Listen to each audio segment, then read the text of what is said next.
All right, so hi everybody, this is Francisco all over again. I don't know what the heck happened, but I lost connection to everybody, so I'm going to try and rejoin this call between Andrew and Charles and see what happens because I have no idea what just went down. All right. All right, so I'm popping back in. That's what tuition money and everything else is getting redesigned. Holy shoes. Yeah, Welcome back. none of that, whatever you guys were saying, none of that happened because it just didn't happen on my computer because I lost complete connection here. Well, there you go. We were just trying to keep the ship afloat, but what I was just saying, Andrew, is that the ship can't keep going if I'm the one that's feeding it its fuel. Well, this is all you need to know from my end. The jerseys are ugly. Okay. All right. Yeah. Yep. So, hey, it's a nice. We're at the halfway point. We can just kind of split it, part one and part two. A word from our non-sponsors, everybody. People, places, things, what have you. And yeah, what have you guys been loving the last week or so? I guess I'll start this week since I've not been starting recently. Man, at this point I forget what I've sponsored or not. I need to go back through all 62 of our episodes and compile a list so I don't repeat anything. I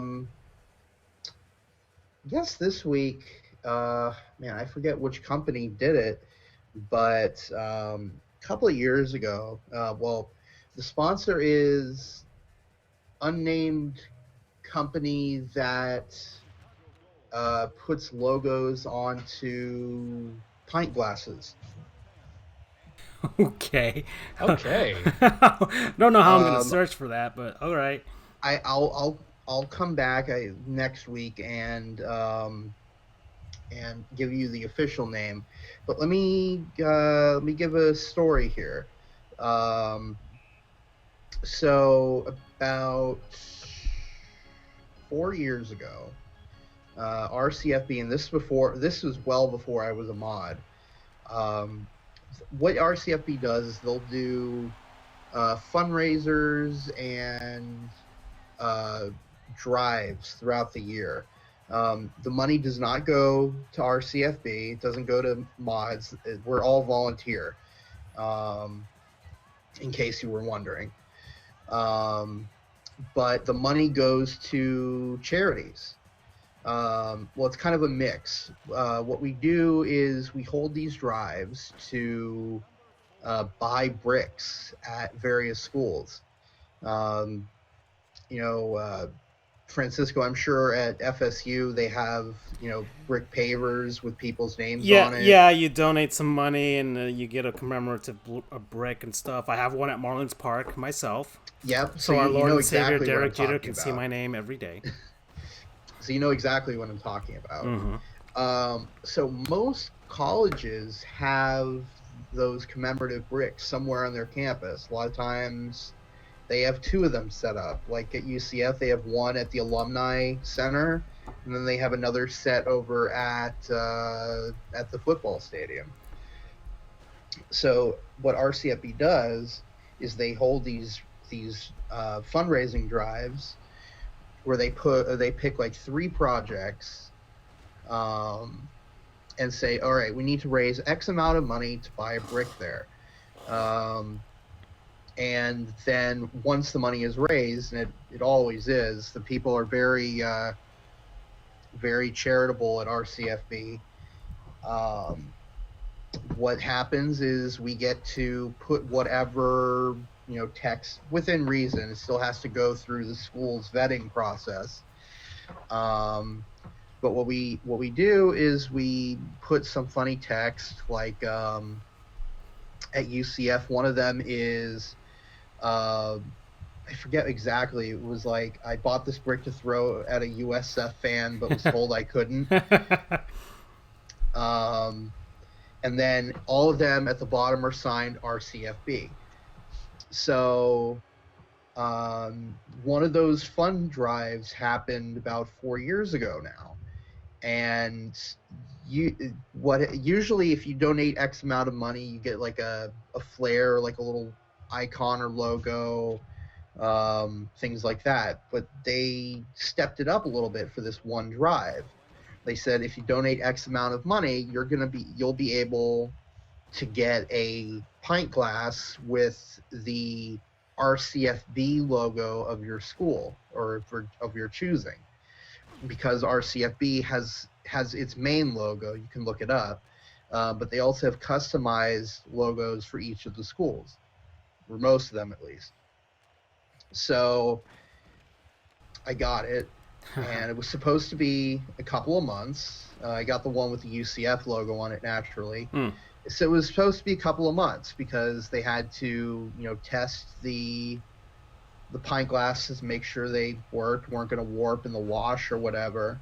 And then they also had to make sure that the logos would survive washes or whatever, because it's not etched in, it's a vinyl or whatever. It's kind of stuck onto it. So what was supposed to be a couple of months turned into 2 years. Oh, okay. Because of various things, like the company that made the vinyl went out of business. And actually, you had an option between a pint glass or a beer stein. But eventually, they just dropped the whole beer stein thing and just focused all their energy on the pint glass because it was taking too freaking long. We have actually a running inside joke now that if someone is really late to a discussion, or they're, kind of like the Slowpoke meme or the Internet Explorer meme, where it's like, what do we want? Cookies, and then like 3 panels later, Internet Explorer says cookies or something like that. So our equivalent of that is a pint glass. Okay. All right. So anyway, so a week or so ago, I've had this pint glass now for 2 years. I got it 2 years ago, and I've never once used it. I've had it in, safe packing and storage, because hell if I'm going to let that thing break after waiting 2 years. It is a priceless, irreplaceable thing, because they are never going to do that again. But the mods were doing a happy hour the other night, one way to kind of have fun during this quarantine. And I said, you know what? This is a perfect occasion. I'm going to break out the pint glass. So it was pint glass. It was fun to use finally. Made me feel like an adult drinking out of a pint glass. Yeah. So that was a very long-winded story to say I'm very appreciative of my pint glass. Nice. And finally got to use it. Promo code 2 years. Okay. All right. I guess I'll go second. So pint glass. So second for me. It's going to be a double whammy. Because I've been doing all these MLB sims for a while now, for almost the entire month, and it's been fun, me sitting down there and doing a very long Players Remember Forget for an hour or so. But it's made me appreciate the video game companies of days gone by, and the competition that used to be in sports video game sectors, but is not any longer. It's just dominated either by EA or 2K. So one of my, I think it was the Reds versus the Yankees broadcast, I used MLB 2K6. And let me just say, that was one of the worst video games I have ever seen. It is an awful mess. There are video games from years prior that look better graphically, better presentation, didn't run at the speed of sound like that one did, because I think they were just trying to get the baseball game over as quick as possible, and they probably developed it as quick as possible. It was almost basically that episode of South Park when they didn't want to play baseball at all. Well, I thought it was America.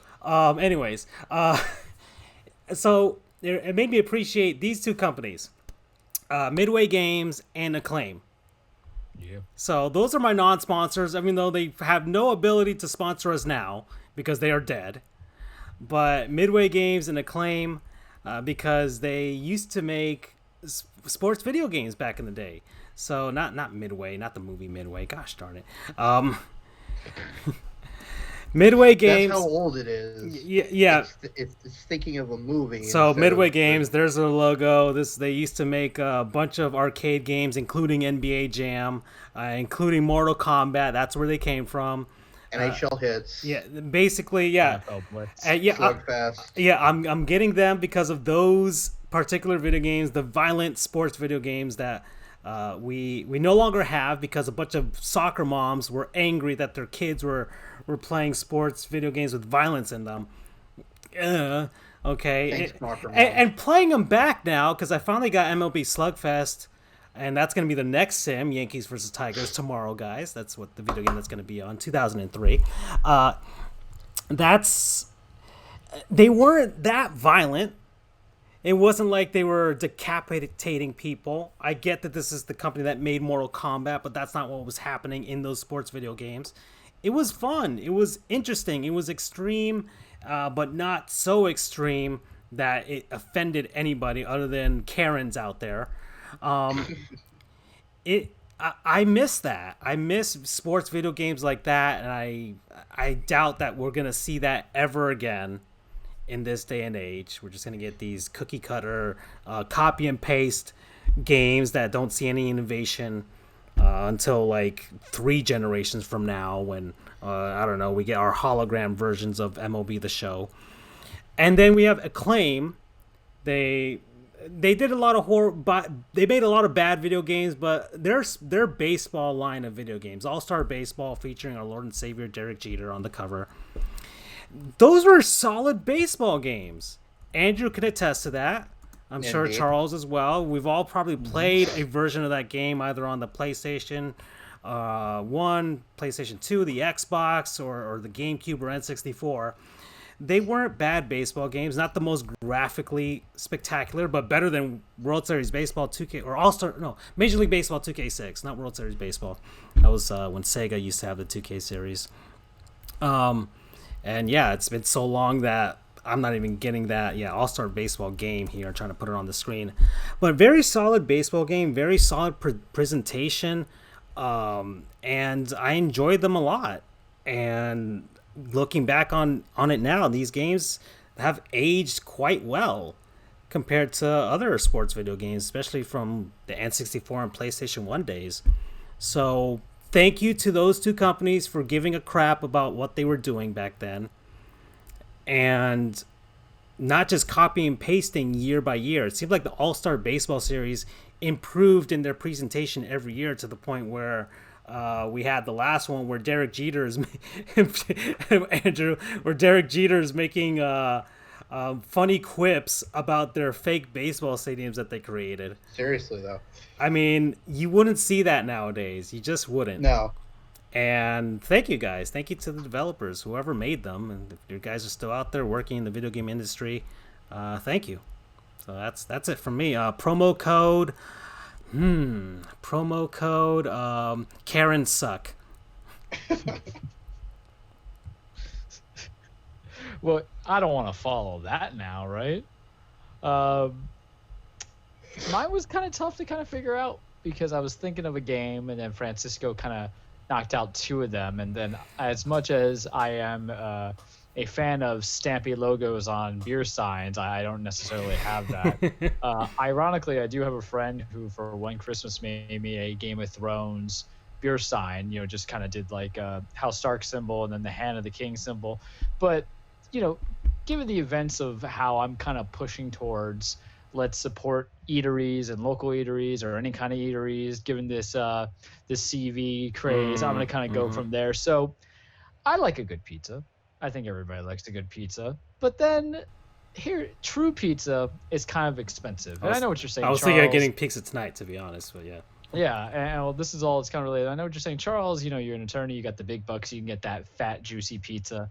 And I instead said, all right, I'm going to be a cheapo and go for a pizza deal that allows me to have two medium pizzas with 2 topping takeouts and be fully satisfied. So in lieu of getting great quality pizza, I went for the above average, depending on the day, quality pizza. So I think Domino's. Domino's is fine, but so the reason why I kind of went for them is just because I am impressed how everybody is trying to kind of create this concept of contactless delivery. And it's just amusing to kind of be outside as someone pulls up to my driveway and just leaves it to a spot on like a little like wooden table that I have.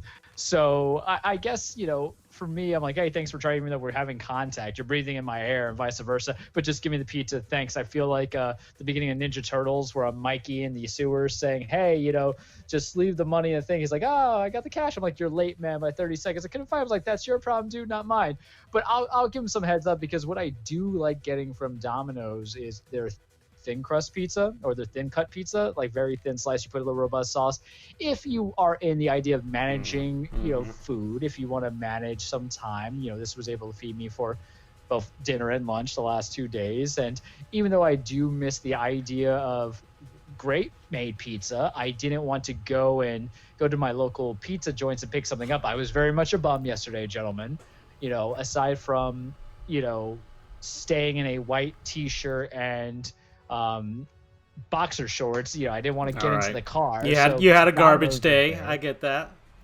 So instead all I had to do for Domino's to look like a presentable human being was just put on my gym shorts, and so no one has to see my specialized underwear. I'm sure Cliff Kingsbury has his own too, but him and I are not trying to talk shop here, right? But regardless, you can have it your way coming into it. They sell desserts, they have their sandwiches, they got these weird little like chicken cheddar bites that I think are actually pretty tasty. And then, if you want some leftovers the next day, you go from there. They're affordable. They're trying to go for contactless delivery. I still think it's kind of oxymoronic because there's always some kind of form of contact if you're touching the box. But if you're looking to get a good deal of a medium, a small, or a large pizza for $6, $7, $8, that's fine. Anything higher than that, listen, I'm just gonna say it now. If you're spending about $30 on pizzas, just go to your local pizza joint.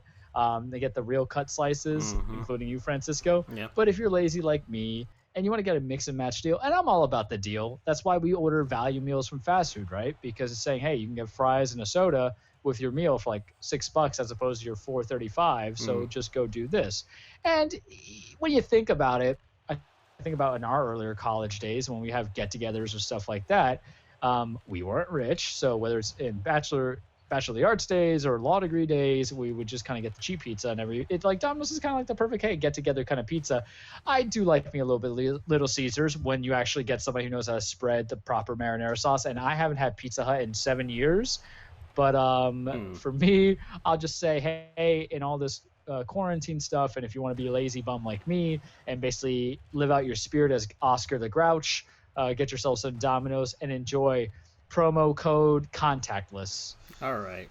Yeah, Domino's has a soft spot in my heart. My dog Caesar and I used to I drive with him to go and get some carryout. So I'll never say anything bad about Domino's for that. So yeah, the sentimental part of my heart there. All right, so we got Domino's, unnamed pint glass logo maker, and Acclaim and Midway. This is all right.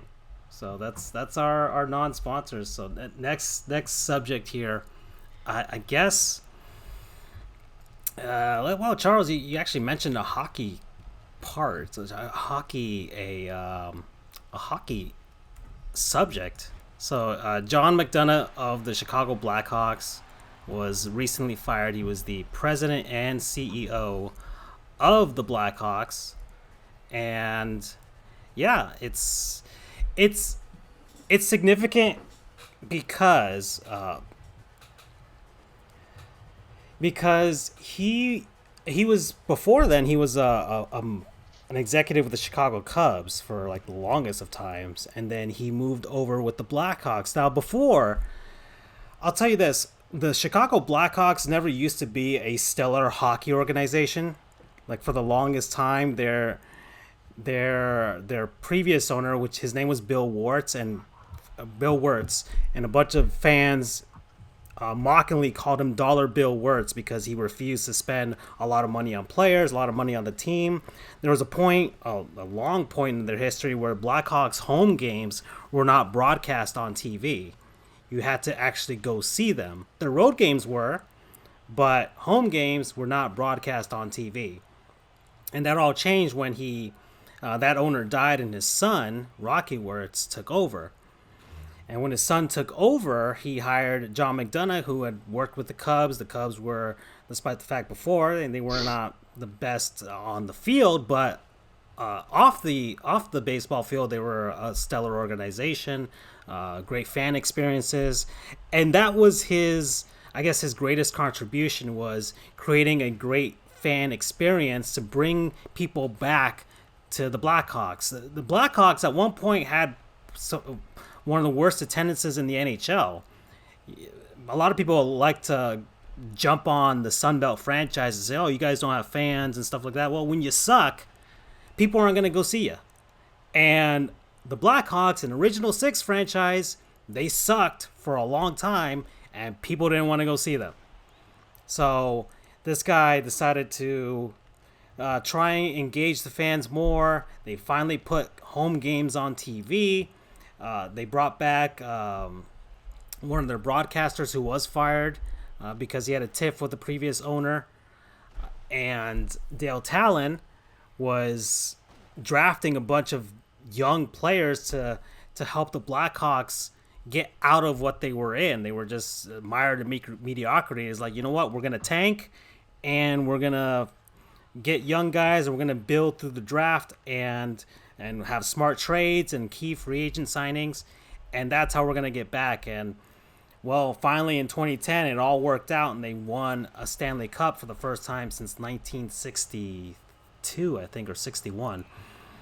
And then the dynasty started. They won 3 in within the course of 6 years. So, but since then, the Blackhawks have started going downwards. It happens to all dynasties. At some point, you're just not going to be good anymore, and that's what's happening with the Blackhawks. They're hanging on to some of their players who are older now from those days, and this is kind of the first huge drop. Well, the first huge drop was when they fired Joe Quenneville, who's now the coach of the Panthers. He is the one that coached them through those 3 cups. Now this guy has been fired, and now there's a lot of Blackhawks fans who are thinking maybe the GM, Stan Bowman, will get the axe. And Bowman picked up the team in 2010 as the GM when they fired Well, it wasn't that they fired Dale Talon. They kind of relinquished him of his GM duties because he made a mistake with regards to money and stuff. And which is kind of an important thing to do and manage when you're a general manager and manage the money pretty well. But Talon was the guy who drafted and made some key trades of that 2010 team and the core of their dynasty. So he gets a lot of credit for that, and Stan Bowman is kind of seen as the guy who just picked it up and where it left off. Although to his credit, he kept the dynasty going. But unfortunately, he's getting caught in the aftermath of keeping the dynasty up when the dynasty is dead, and they should probably start breaking everything up. And if Bowman gets fired because McDonough is fired now and Quenneville is out, then very likely Bowman will be the next one to fall. And a lot of Blackhawks fans are hoping that happens so that they can hit the reset button and build the next great Blackhawks team. So that's what's going on with Chicago Blackhawks right now. But they're one of the first successes. Oh, it's them and the Pittsburgh Penguins of tanking, getting the great guys and following through with it by winning a championship. And a lot of teams in all the sports are replicating the same formula because it has worked. The NHL does have a salary cap, so you can't spend your way to a championship like you would in baseball. Right, Charles? Well, hold on now. The Yankees haven't won a championship in more than a decade. Exactly. which is pretty significant, by the way, because it's, I think, the first time since like the 80s since that's happened. You see, we're so rich, we never see a trash can. Well, yeah, we can all bang our own trash cans to that. So, let's see. There we go. So yeah, that's what's going on with the Blackhawks. So there's a little hockey history there, a little bit, a brief one, but and I was gonna mention one other thing. I was gonna tell you about the Bill Masterton Trophy. Yes. A little learn goof here. So Charles, the Bill Masterton Trophy it's basically the Comeback Player of the Year award for the NHL. It's not necessarily that. You can award it to a player for going through some hardships and stuff. Usually, a comeback player you would think is like when somebody got injured for a while and now they finally resurrect their career, or a guy that's been bad for a few years and then was once good and then finally has a comeback year. But the NHL is a little different. It was named after Bill Masterton, who he died from in-game injuries in January 15th, 1968. He played for the only player to have died from in-game injuries. Right. He played for the Minnesota North Stars. The North Stars retired his number. The Dallas Stars still have that number retired, even after they moved. And according to the NHL, it's awarded to the player who best exemplifies the qualities of perseverance, sportsmanship, and dedication to ice hockey. Players are nominated by their team, and then the Professional Hockey Writers Association votes on the nominees. Oftentimes it's considered, like I said, a Comeback Player of the Year award, and the Montreal Canadiens and New York Rangers both have 5 players apiece for the most to be awarded for a single team. And there you go. That's it. So sometimes it's for any reason. I think Jose Theodore won it once. He was a goalie. I think with the Colorado Avalanche at the time, he got it because I think he and his wife lost their baby, and it died. And then I think Jaromir Jagr won it in 2016 because he was 45 years old and doing what he was doing with the Florida Panthers and just being good, and it kind of takes that quality of perseverance requirement for the award. So there's just all kinds of reasons for winning it, and yeah, that's the Bill Masterton Trophy. All That's right. kind of depressive. It's based on how it's going from there. I mean, yeah, sometimes it's just because the player has gone through hardships in their life, and then they come back and just keep playing and persevere through it. So it is what it can be, inspiring, like with Yager, or it can be kind of sad. But either way, they find a way to keep on keeping on. All right, so that's what I got for that. Another subject, I sent to the board you guys an article about baseball with another plan, another proposal for getting the season started and actually having it happen. Don't know if you guys love this plan. Okay, Andrew, since you've read it, can you kind of give the details? Yes. So MLB is going to, for one season, do away with the standard AL-NL breakdown, and instead what they're going to do is they're going to divide the league into 3 conferences, if you will, 3 leagues of 10 teams each that are broken up by geography. So you have an East, you have a Central, and you have a West. I want to be sure of what are the teams in those divisions. So I know the East is going to comprise of the New York Yankees, the New York Mets, the Boston Red Sox, the Toronto Blue Jays, so the Tampa Bay Rays, the Miami Marlins, the Washington Nationals, and the Baltimore Orioles. I think that's 10, and the Philadelphia Phillies. I think that's 10 teams. Here, let me see. I have the list here. So the thing is that most of the teams would be playing in their home ballparks, though. I think they said like 20 stadiums would be used. Mm-hmm. So my guess is, they might reuse some stadiums if they're located next to each other.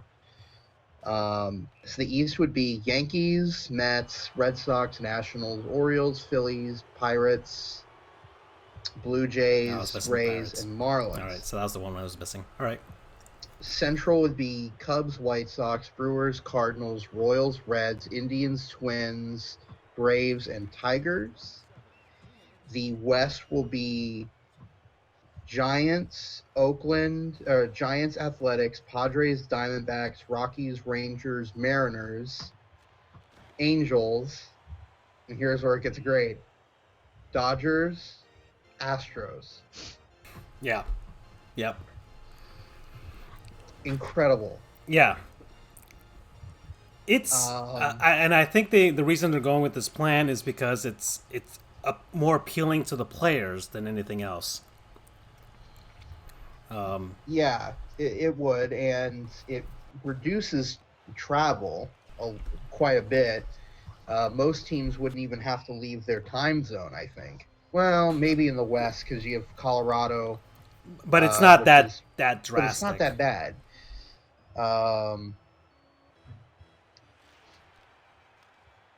Actually, it might even just be all of their own ballparks. But well, the reason they're doing it this is a proposal is because the Players Association, the players themselves were not keen on the exclusively Arizona Florida plan, right, because of the separation from their families.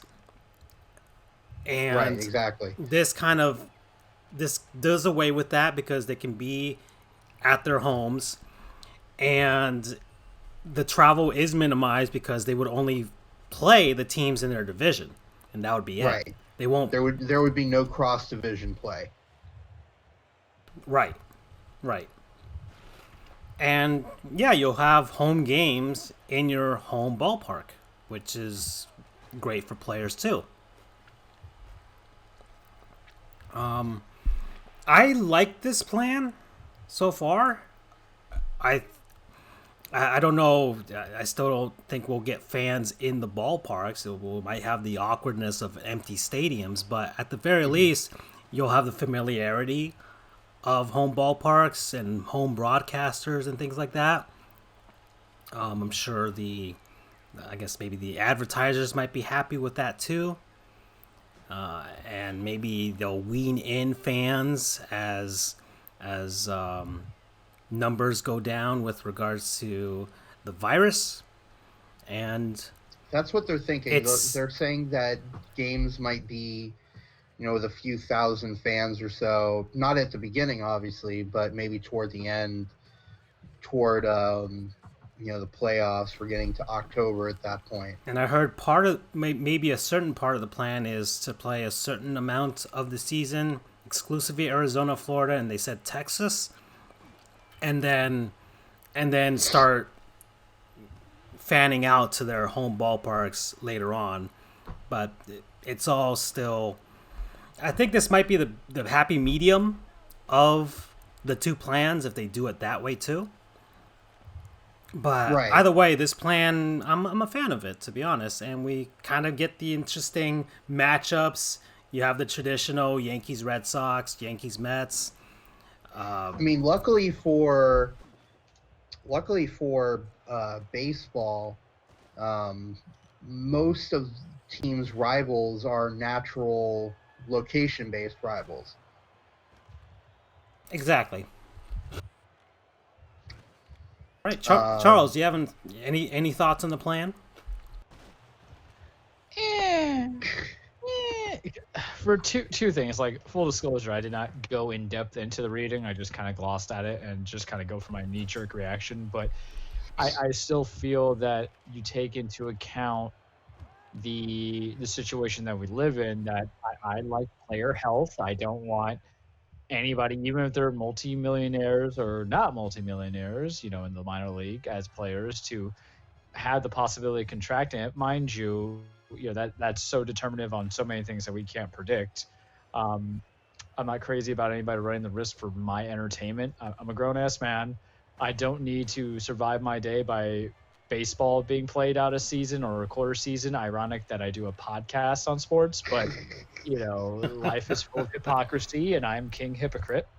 I understand the amount of revenue that would be lost for ownership, for MLB Network, for the players, for the cities, but there's already been loss of ownership in other leagues, basketball and NHL, and it seems that the only league that's really going to go unperturbed is going to be the NFL.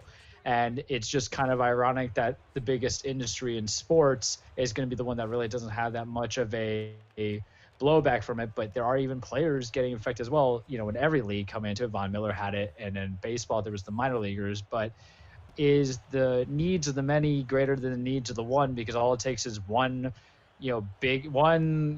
Aaron Judge to get it, one Ronald Acuna, and you don't know what's going to happen because you got to look at it on a big scale of it. And part of it, the argument that you can make is, well, Charles, it's still their livelihood. They're going to lose out money too, as are the people in those ballparks. And, people deserve this. But how do I want to say this without sounding inflammatory? Are we a little entitled to say that I deserve baseball during a pandemic, right? I mean, that's just me objectively looking at it. You guys have known my stance was just let the season pass. That's me. Yeah. That's me coming into it because I don't believe – back in March, I was the advocator of, get rid of college basketball in the tournament, get rid of all this stuff for the kids there, and the same thing would approach the professionals. The only thing that's going to be unaffected, I would feel, would be, unless people catch it in the now, would be football, and that's sometimes the way the cookie crumbles. So you can reline it, and that's the humanistic side of me. Here's the other side. Baseball's really that weird sport where I care about AL, NL, versus NFL, AFL, versus East and West Coast, versus in basketball. And then I don't really follow hockey, but it's the same thing of East and West Coast. So yeah, I don't know why. I think it's because it's enriched in that history, knowing that because we'll get division games, but listen, you can have rivalries without being in the same division. If you like right now, Dodgers, Astros to the end of time is a rivalry, and they're not in the same damn conference anymore. But you get an excitement, I would feel, and this is just being a Yankees fan, of like, oh, our challenge is gonna be this, but then we gotta get the Dodgers. That was always the big fear. Granted, we haven't touched a World Series since 2009, as Francisco mentioned, but that's the excitement of it. So it's weird. You don't look at football and be like, all right, AFL or AFL, AFC, we're gonna get somebody for the AFC. Who we're gonna get the Seahawks? We get the Rams? There's none of that. And the East West. In basketball, it was kind of interesting with the super teams when they were around, because it's like, all right, it's Golden State, but who's going to be the team that brings them down? But that's the fan side. So there's the human side of saying, y'all need to stop thinking that, the best thing to do is really have sports during the season. With something like this, that's only intensifying because governors and senators and presidents aren't necessarily approaching it the right way. And let's not put ownership because they want to make the almighty dollar, unless it's the ultimatum. Who knows, right? Because is baseball essential workers, and that's philosophy for a different day that I don't have the answer to. And then there's the fan answer of, I kind of like AL versus NL because I'm petty. Listen, I was the guy who also loved it when it meant something at the All-Star game, and I know you guys vehemently hated it from our past discussions, but I thought it made the All-Star games mean something versus now where I'm like, yeah. Well, all right. Well, I get your reference to history with regards to AL, NL, because before we never used to have an interleague play. I still like interleague play. In fact, honestly, I think, a bunch of stuff. NL should add the DH and just make the whole thing even. I still think that every team should play every team anyways, because it only helps you advertising-wise. The fact that I only get to see Mike Trout once every 3 years, well, actually, once every 6 years, if to come to Miami, that's a travesty. So your best players in your opposite league cities, you're not going to see them for the longest of times unless you match up in the World Series every single year. But so it's very rare, and I like this because of the matchups. I like my dad was like, it's not going to get easier for the Marlins. I'm like, it's not going to be easy for the Marlins either way. We're going to suck.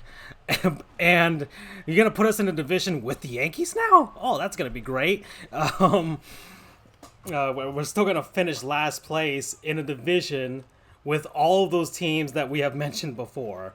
It doesn't matter. Unless they put us in unless they did realignment by your record and we're facing the bottom 10 teams in the league, which would be an interesting thing to see. The Marlins are not going to do well, all right? If we're playing the Royals every season, every game, we might have a chance, or it might just be 50-50. Anyways, I get your ideas, and yes, one of the issues is player safety, is family safety with regards to the players, and of course the staff that has to work the games and stuff like that, umpires and everybody else, and people with lighting and stadium management, groundskeepers, all that have to keep that going. And it only takes, like I said, rain delays or some sort of other natural disaster or hurricane to kind of mess everything up anyways. So I still hope they do play baseball at some point. They're playing it out, they're going to play out in Korea. I think they start May 5th. The season's already started in Taiwan. We're still waiting on the Japanese league to get started. So I think it's doable, but of course, players get paid more here. They have a Players Association, strongest in sports. So it's not a given, but I do want baseball to be played, even if it's. I said do it NFL style, just once a week, one game per week, just to even minimize things further. But that's a different story for a different day. So would they have fan interaction? Would they allow people to attendance? Unless they do it. WWE I would say they wouldn't have fans in attendance, and maybe they'll vet fans like the NFL draft did with their fan board. I could see that happening too, because what's the scoreboard used for if nobody's going to be watching? So you might as well have just fans in the background. I don't know, but of course you can't promise that somebody won't whip out their penis and show it off to the masses. Charles. Anyways. Hey, it's a 7th wonder of the world. I asked that because it looks 40 feet on the Yankee Stadium scoreboard. Exactly. That's why Jerry Jones built this is why you are a moral compass. You have to stop me when I start going this way. I'm just letting it go. God. Letting it all hang out. Oh, boy. So I asked that question because it was something my buddy and I had talked about. I want to get your two takes on it. Is if you're going to reopen stuff, I think baseball benefits from not really having a crowd. It's weird. I've been to several live attendance games. We've gone together. And so happened that we went to a team that wasn't good last year when we went. So if there's any time to kind of practice a sport that doesn't necessarily need that high energy of a crowd, and you can really appreciate a pitcher and a batter, and they're 80% of the time it's just those two until the outfielders and the infielders come into play, I think it's baseball. Plus, there's got to be something great about hearing the deafening crack of a home run, or not even that, just an in-line single. Yeah. We've had, as a matter of fact, 2015 in Baltimore. Yeah. There was literally no one in the stands for that one. Right. And the crack of the bat was just incredible. Yeah. There was one hit in particular from Adam Jones where he just swap. Yeah. Yeah, just like this echoing of that too. It's like, wow, this is kind of eerie. I do get that. Like, imagine if the NBA or NHL, because they both would have been in their playoffs right now, imagine if they decided, you know what, regular season's a wash, we're just going to start the playoffs, whatever 16 teams for each league were the top 16 teams, those are making the playoffs, and we'll just start. But I mean, energy in the playoffs is just different, especially for hockey. Dear Lord, the tension of a hockey playoff game is second to none. Exactly. It is. I've had the privilege of going to one Panthers playoff game, and it was like, man, you feel your heart stop. It'd be so weird to see a playoff game being played with nobody in the crowd. Even a regular hockey game being played with nobody in the crowd. Mm-hmm. I mean, players will be yelling at each other. Man, I would hire, if I was a broadcasting crew, I would hire a team of people. We're going to have the mics open, but just a team of people on that 5-second delay just hitting that beep button. Because you'll realize how much those guys curse with regards to any sport, really. Man, that would be interesting, that's for sure. I don't know where to go from here. Well, technically, we're kind of getting towards the last part of our show, unless anybody has any other topic they want to talk about before we get to this. Not really. All right, so let's do it then. Charles, what's going on in the world of wrestling? All right. Welcome, everybody, to your weekly Truplex, The Cage with Charles. Full disclaimer, wrestling is not fake. It is scripted. It is a dance. It is poetry in motion. It is a story about men and women chasing championships. It is a story of revenge. It is a story of the underdog trying to climb the corporate ladder and make something of themselves and their names. Now, gentlemen, not a whole lot going on in the wrestling world. A whole lot going on in the WWE world, though. I talked to Francisco earlier. Other than what they did to us earlier today. Other than what they did to us earlier today, and we are above this, Vince. We're above this. So to all of our Pakistani fans, we're sorry. We're sorry. We're sorry. One day you'll find out, but we signed that non-disclosure.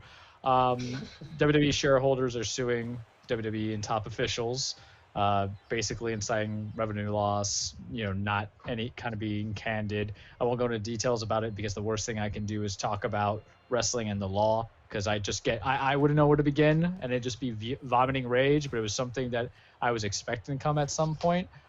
So Vince is just having a very bad week bad couple weeks. XFL's bankrupt. He lets go all these people, to which there's a whole bunch of negative backlash that comes into it, and now he's getting sued by shareholders. Vince, if this is not the hint to jump ship, hint, jump ship, pal. Jump it like it's the Titanic, so you can give the reins over to a patsy and we can start a new generation. That's my hint to you. But go into real wrestling. Money in the Bank, week from Sunday.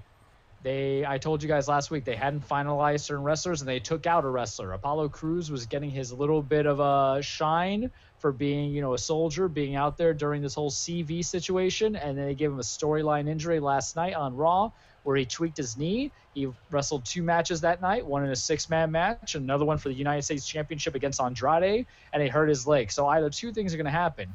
We have now connected with the fans to make Apollo actually relevant and the ultimate babyface, to which he's either going to come back in the Money in the Bank and still lose and not be able to obtain that briefcase, or he's going to come back and take the U.S. belt off of Andrade. I've kind of would rather have the second one be an option, and they do what they always should have done, have Kevin Owens insert in that position and win the Money in the Bank briefcase, because there's guys in that match that don't deserve it. Or let me rephrase that, whose stories wouldn't work if they had it. Like, for example, Daniel Bryan has won it before. Baron Corbin has won it before with a failed cash-in. I love me some Aleister Black, but I don't think he's the guy that you want to have it yet. I think you still want to build him up through the mid-card, give him a mid-card title, and then maybe eventually get into the main event scene by being put over by a couple of the big guys. They haven't finalized it yet. Same thing with a women's match. You have a couple of big names like Asuka, Nia Jax, Shayna Baszler's the expected winner. Dana Brooke is in it. Good for her. She's probably not going to win. Money in the Bank, remember, it's exciting because once you get that briefcase, you cash it in. It can happen at any time. So you can have the champion has a match on the pay-per-view, and it can be cashed in right there. It can be set at a pay-per-view. It can happen on Monday Night Raw. It can happen on SmackDown. What you know is going to be one male winner, one female winner. Besides that, it's kind of slow. You typically have that happen in WrestleMania season, and of course, there being a pandemic to which you don't get your full roster out there is always going to kind of hurt to begin with. You guys, the big feud that they're trying to get me pushed on of Seth Rollins versus Drew McIntyre, I'm really not feeling it. It's going to be for the WWE Championship. I like me some Seth as the Messiah. I like me some Drew McIntyre coming around. My problem with it, most importantly, is just I felt that they wasted too much time really building a feud of Drew McIntyre versus Zelina's Vegas stable, including Andrade, that it kind of loses steam for Seth. It's falling into the background. Who knows what happens there? Other things to kind of consider what they're doing. What I am excited for is the Universal Championship between Braun Strowman and Bray Wyatt. They have history. Braun is now the Universal Champion. He beat Goldberg. Goldberg beat Bray Wyatt's Fiend character for the Universal belt. They go back a couple years because they were part of the Wyatt family. Accordingly, this match is not going to be the Fiend versus Braun Strowman. It's going to be Bray Wyatt versus Braun Strowman. And I like that idea because when Braun wins, it puts some legitimacy in his title run. And also, I think it protects the Fiend character because the Fiend's not the one losing. It's just the alter ego. They did a little bit of that at TLC when it was Bray Wyatt versus The Miz to bring back Daniel Bryan. So I kind of like this little bit of psychology because wrestling's allowed to get a little bit kind of spooky and weird. A couple other things. The releases are still continuing.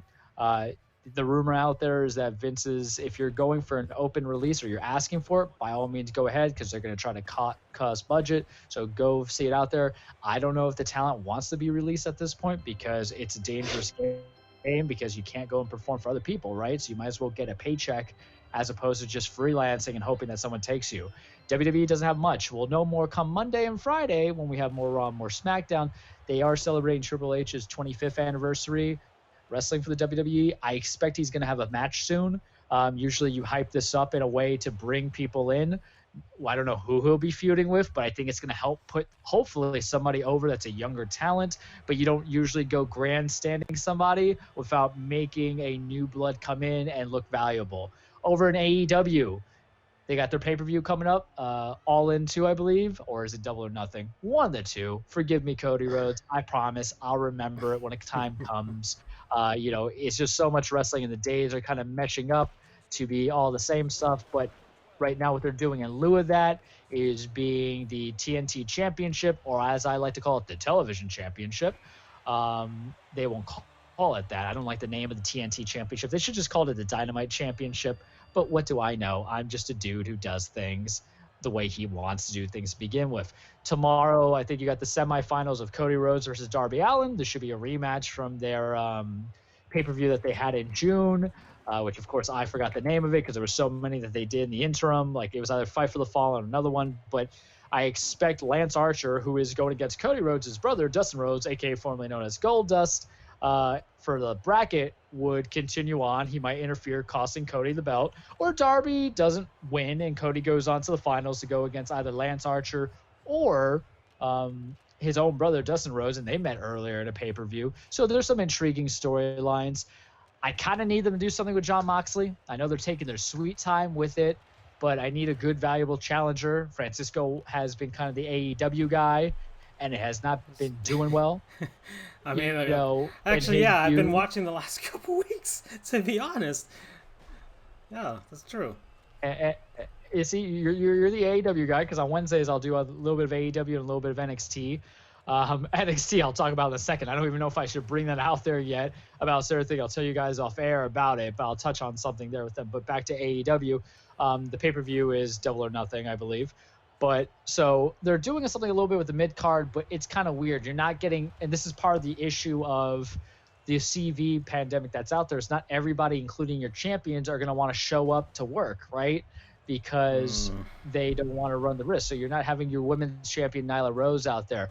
I haven't seen Adam Page or Kenny Omega wrestle together, and they're the tag champions.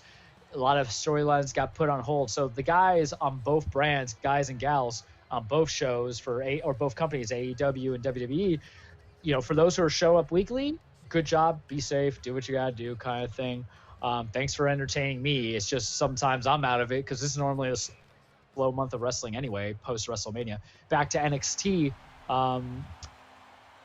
I feel like they're doing good. They've been kind of beating the ratings for AEW, but I think that's because of AEW's lack of star power that they have when the big stars can't come out because of the CV pandemic that's going on. So I hope it doesn't give Vince any false promises of his success, but they are having a championship match tomorrow of Keith Lee, the North American champion, versus Damian Priest if they actually let that be a match as opposed to a stop go kind of match, meaning there's a schmoozy ending where there's no clear winner or ends by DQ. If you let it go a full match like a pay-per-view with some legitimate commercials, I think that could be a highlight that a lot of wrestling fans can gear over.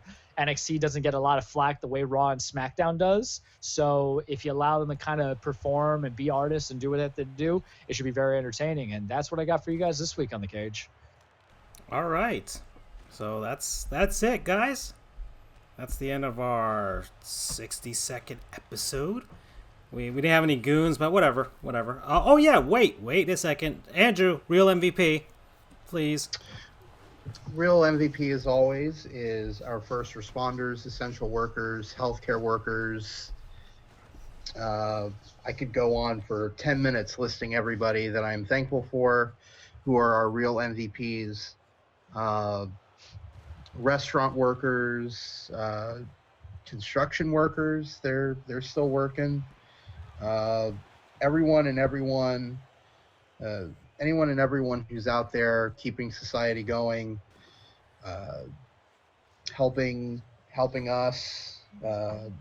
We thank you. You're more valuable than you could ever know, and you don't get nearly as enough respect and credit as you get. So we thank you.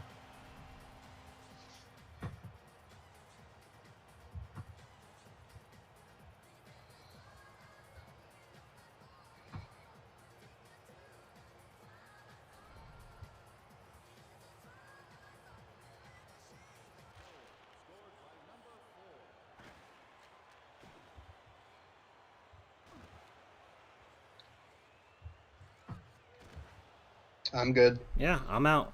That's it. Here we go. All right. Have a good evening, everyone. Bye-bye. Take care. All right. Play some Rocket League with us. We're going to play some Rocket League. I don't know. Are we playing tonight, Andrew? Maybe. We'll see. All right. Fine. I'll let you know. Oh, I also got Jackbox Party Games. So Nice. that's a thing we all can play despite the fact that we're all far away. Some pretty interesting games there. So we'll try and organize a game night. So adios.